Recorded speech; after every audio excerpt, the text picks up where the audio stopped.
Details చూస్తే బొగ్గు ముట్టుకుంటే మసి, కాలిస్తే బూడిద. అదే బొగ్గును రాజకీయ నేతలు పట్టుకుంటే కోట్లు రాలుస్తుంది.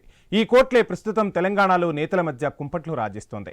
అధికార కాంగ్రెస్ పార్టీలో ఈ బొగ్గు మంటలు సురుక్కుమని తగులుతున్నాయి. సీఎం, డిప్యూటీ సీఎం, కీలక మంత్రులు అందరి మధ్యే ఈ చిటపటలు. ఇంతకీ నైని బొగ్గు గనుల బ్యాక్గ్రౌండ్ మ్యూజిక్ ఏంటి? తెర వెనక ఏం జరిగింది? కాంగ్రెస్ ప్రభుత్వంలో పెద్ద తలకాయలు ఎందుకు ఉలిక్కి పడుతున్నారు? ఈ స్టోరీలో చూద్దాం. బొగ్గు బాగా కాలుతోంది. బొగ్గు అవినీతి కంపు కొడుతోంది. బొగ్గు తవ్వకుండానే మసి అంటుకుంది. మట్టి, ఇసుక భూములు అయిపోయాయి. తెలంగాణలో ఇప్పుడు బొగ్గు బంగారమైంది. దూరపు కొండలు నునుపు అన్నట్లుగానే ఎక్కడో ఒడిశాలో ఉన్న నైని బొగ్గు బ్లాకులు అధికార కాంగ్రెస్ పార్టీ నేతలకు బంగారు గనుల్లా మెరుస్తూ కనిపిస్తున్నాయి. అక్కడి గనులను ఇంకా తవ్వకుండానే తవ్వితే వచ్చే లాభాలను మనసులోనే లెక్కలేసుకుని గుడ్లు తేలేస్తున్నారు. పెద్ద అంకెల పక్కన సున్నాలకు సున్నాలు పెట్టుకుంటూ వెళ్తూ అంత లాభమా అని ఆశ్చర్యపోతున్నారు. కాంగ్రెస్ నేతల మధ్య ధనం మూలం ఇదం జగత్ అయిపోయింది. పక్కోడికెందుకు? పక్కోడు మన పార్టీ వాడే అయినా ఎందుకివ్వాలి? అటు నుంచి నరుక్కొద్దాం, ఇటు నుంచి నరుక్కొద్దాం అని నరుకుడు రాజకీయం మొదలుపెట్టారు కాంగ్రెస్ పార్టీ నేతలు. చిన్నగా మొదలైన సెగ రాజకీయ అగ్నిపర్వతం పేలి అవినీతి లావా ఉబికి వస్తోంది. నువ్వు సుంటా అంటే కాదు, నువ్వే సుంటా అని తిట్టుకోవడం తప్పితే అంతకు మించి పగలు బుసకొడుతున్నాయి.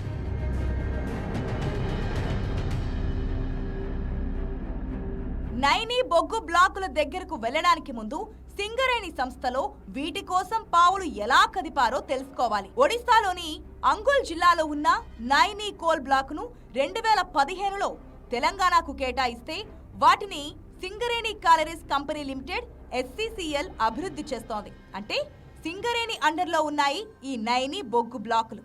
ఇదంతా అటవీ ప్రాంతం. దాంతో బొగ్గు వెలికి తీయాలంటే అటవీ చట్టం ప్రకారం అనుమతులు, పర్యావరణ పర్మిషన్లు ఇలా చాలానే ఆటంకాలున్నాయి. 10 ఏళ్ల పోరాటం తర్వాత ఆ అనుమతులు అన్నీ దక్కాయి. ఆపై ఓబీ పనులు చేపట్టారు. ఓబీ అంటే మట్టి పనులు. బొగ్గు బయటకు కనిపించే వరకు కప్పి ఉన్న మట్టిని తోడాలి. నైని బొగ్గు బ్లాకులు 2200 ఎకరాల్లో విస్తరించి ఉంటే అందులో 200 ఎకరాల్లో ఓవర్ బర్డెన్ ఓబీ పనులను ఏపీకి చెందిన వేమిరెడ్డి ప్రభాకర్ రెడ్డి కంపెనీ చేజిక్కించుకుంది. మట్టి తొలగించారు. 2025 ఏప్రిల్ నుంచి బొగ్గు వెలికితీత మొదలైంది. కీలక టెండర్లు పిలవాల్సిన సమయం రాగానే పెద్దల చూపు ఇక్కడ పడింది. కథ మొత్తం అడ్డం తిరిగింది. గుట్టు చప్పుడు కాకుండా స్టోరీ నడిపిన వారు కొందరైతే ఆ గుట్టు తెలిసాక పావులు కదిపింది మరికొందరు.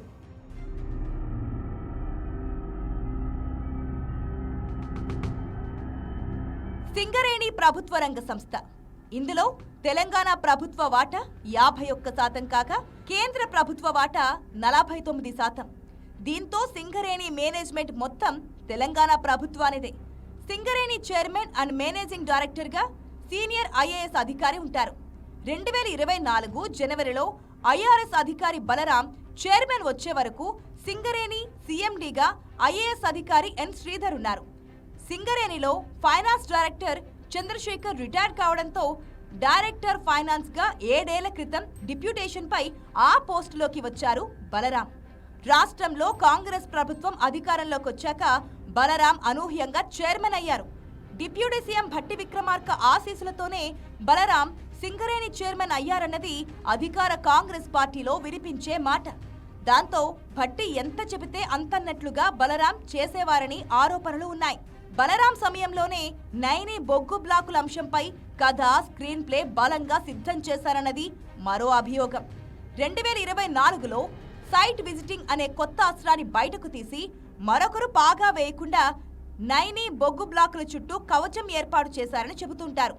నైని బొగ్గు బ్లాకుల దుమారం బయటకొచ్చాక భట్టీతో పాటు భట్టి సన్నిహిత వ్యక్తికి ప్రయోజనం కలిగేలా చర్యలు చేపట్టారనే ఆరోపణలొచ్చాయి. అయితే ఇక్కడో ట్విస్ట్ ఉంది.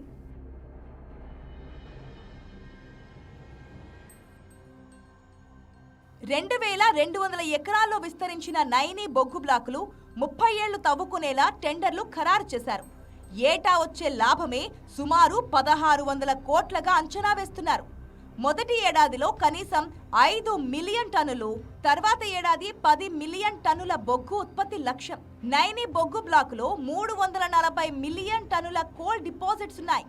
38 ఏళ్ల పాటు ఓపెన్ కాస్ట్ ద్వారా బొగ్గు ఉత్పత్తి చేయొచ్చు. ఈ విషయం సీఎం రేవంత్ రెడ్డికి తెలిసాక కథ అడ్డం తిరిగిందనేది మరొక వాదన ఉంది. సింగరేణి చైర్మన్ గా బలరాంను తొలగించి ఐఏఎస్ అధికారి కృష్ణ భాస్కర్ ను సింగరేణి సీఎండీగా నియమించారు. ఈ మార్పు జరిగింది 2025 డిసెంబర్లోనే. అంటే సీఎండీగా ఒక ఐఏఎస్ వచ్చి నెల రోజులవుతోంది. ఈ మార్పు వెనుక ఉద్దేశం డిప్యూటీ సీఎం భట్టి విక్రమార్కకు చెక్ పెట్టేందుకే అనేది కాంగ్రెస్ వర్గాలు చెవులు కొరుక్కుంటున్నాయి. రేవంత్ రెడ్డి తన బావమరిదికి లబ్ధి చేకూర్చేందుకే తెర వెనుక బాగోతం నడిపారని బీఆర్ఎస్ పదే పదే ఆరోపిస్తోంది. ఈ అంశంపై సిబిఐ విచారణ కోరుతోంది. వీలైతే సుప్రీంకోర్టు లేదా హైకోర్టు సిట్టింగ్ జడ్జితో విచారణ చేయించాలని డిమాండ్ చేస్తోంది. ఇవే బొగ్గు గనులను టెండర్ల ద్వారా చేజిక్కించుకోవాలని చూసిన మంత్రి కోమటిరెడ్డి వెంకటరెడ్డి అనూహ్యంగా ఒక విషయంలో ఉక్కిరిబిక్కిరయ్యారు. అక్కడి నుంచి మొదలైన రగడ భట్టి దగ్గర తేలింది. ఆపై భట్టి నుంచి సీఎం రేవంత్ రెడ్డి బావమరిది దగ్గర ఆగింది. బీఆర్ఎస్ ప్రధాన ఆరోపణలు సైతం అధికార కాంగ్రెస్ పార్టీ నేతలపైనే.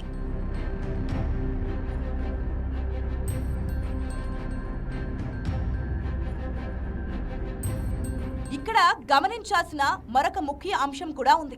గతంలో ఎప్పుడూ లేనిది తెలంగాణలో కాంగ్రెస్ ప్రభుత్వం అధికారంలోకి వచ్చాక సింగరేణిలో రాజకీయ జోక్యం ఎక్కువైందనే ఆరోపణలు ఉన్నాయి. చైర్మన్ల మార్పు, నిబంధనలను అనుకూలంగా మార్చుకోవడం, సొంత పార్టీలోని ప్రత్యర్థులకు చెక్ పెట్టేలా కుయుక్తులు. రాజకీయాల్లో ప్రత్యర్థి పార్టీల నేతలను ఇరకాటంలో పెట్టడం కంటే సొంత పార్టీలోని వారిపైనే అన్ని చీకటి అస్త్రాలను ప్రయోగిస్తున్నారనే టాక్ నడుస్తోంది. తనపై ఆరోపణలు చేసిన వారి వెనుక ఎవరున్నారో బయట పెడతానని డిప్యూటీ సీఎం భట్టి విక్రమార్క చెప్పారు. ఒక డిప్యూటీ సీఎంపై కుట్రలు చేయాల్సిన అవసరం ఎవరికి ఉంది? డిప్యూటీ సీఎం కంటే పైవారే ఆ సాహసం చేశారా? డిప్యూటీ సీఎం కంటే కింద వారికి అలాంటి సాహసం చేసే ధైర్యం ఉంటుందే? కాంగ్రెస్ అధికారంలోకి వచ్చి 2 ఏళ్లు అయ్యాక ఈ తరహా జగడాలు ఎక్కువయ్యాయి.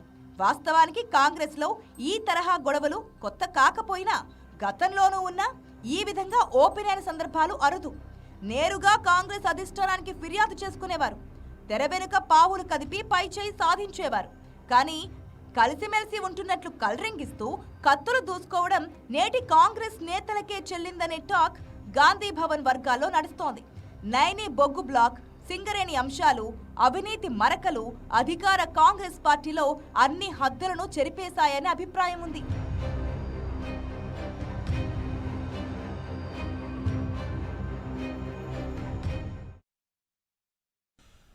రైట్, మొత్తంగా బొగ్గుమసి తెలంగాణ రాజకీయాలను కుదిపిస్తుంది. ముఖ్యంగా కాంగ్రెస్ పార్టీని ఉక్కిరిబిక్కిరి చేస్తున్న పరిస్థితి. సో సింగరేణి తెలంగాణకు ఒక సిరుల గని అని చెప్తూ ఉంటారు.